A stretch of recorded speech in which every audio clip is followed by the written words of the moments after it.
We asked some of our lived experience stakeholders to tell us about their experience accessing assessment and support they may have had as part of that, as well as barriers they've encountered or seen other people encounter and what they want to see. I want to say thank you to Sarah, Rebecca, Emily and Charlie, whose voices you're about to hear.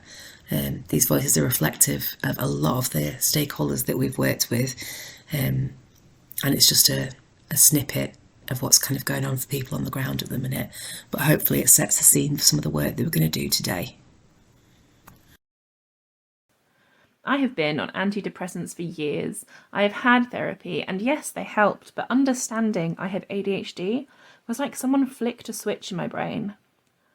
All my life, I have had this inner voice telling me that I am a problem. Now I know the truth.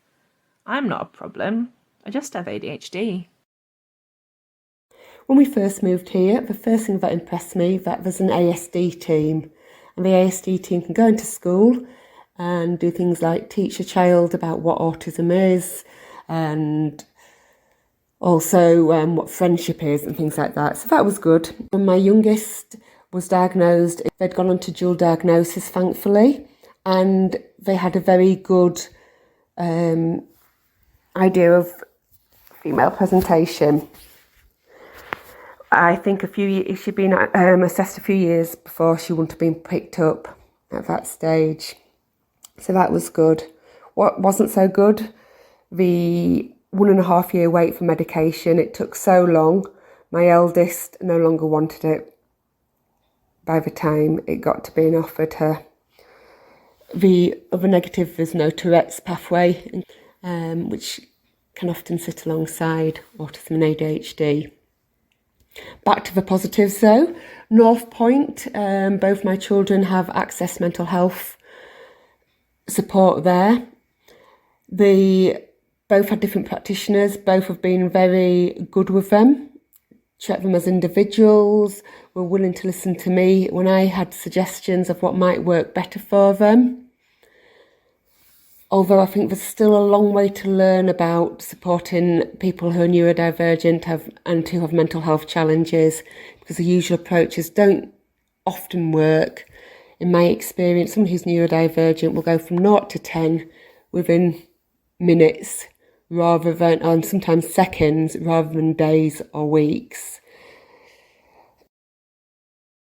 And I do think sometimes I get the impression that people, if I disclose the fact that I'm autistic, it is seen in itself as like a mental health issue.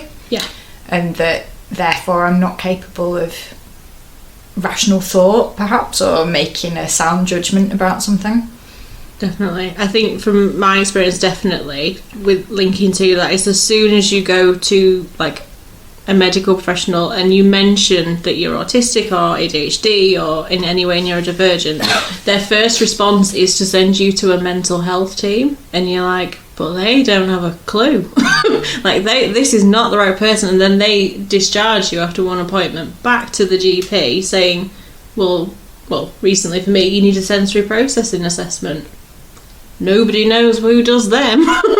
For over 18s, there are loads of places that do them for under 18s, but not over 18s. So yeah, it's just assumed that, oh well, it's a neurotype, so it's obviously something to do with the brain, and obviously then that, it must be mental health. Do you know what I think is part of that as well? The fact that so many, if you've gone undiagnosed as a child and you've entered adulthood and you are autistic, or you have, your ADHD, the likelihood is, if you're undiagnosed, you probably will have additional mental health issues, because you've had to kind of endure and get through somehow, and also that people are not seen for assessment in adulthood a lot of the time unless they're in absolute crisis. Yeah.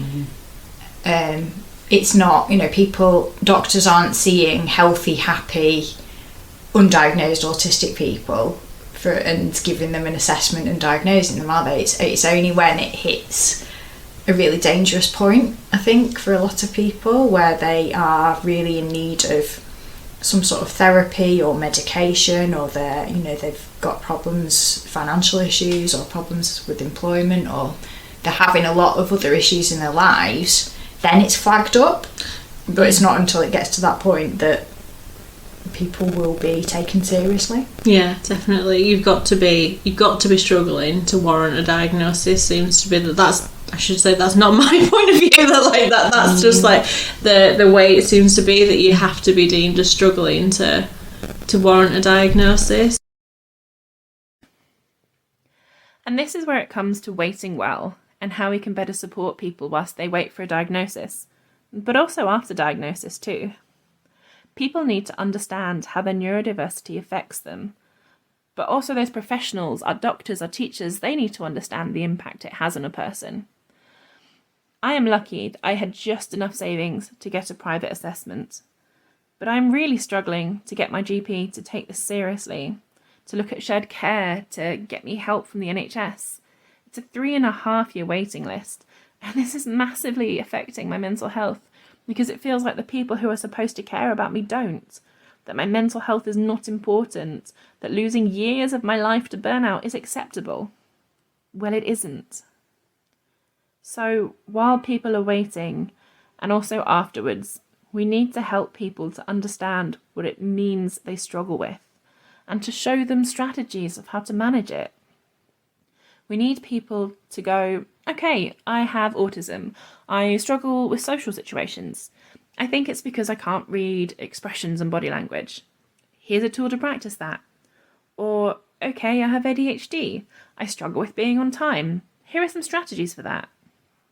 We need to turn a label, whether it's a formal diagnosis or self-realised, into real understanding and practical useful strategies. Everybody struggles with things. If you're bad at maths, you can use a calculator. Everyone knows that tool exists. I'd like to think people wouldn't be judged for needing to use it. We need to make sure that people know that if you struggle with executive function, there are tools for that too, and it's okay to use them. And if those tools don't exist, we need to make them.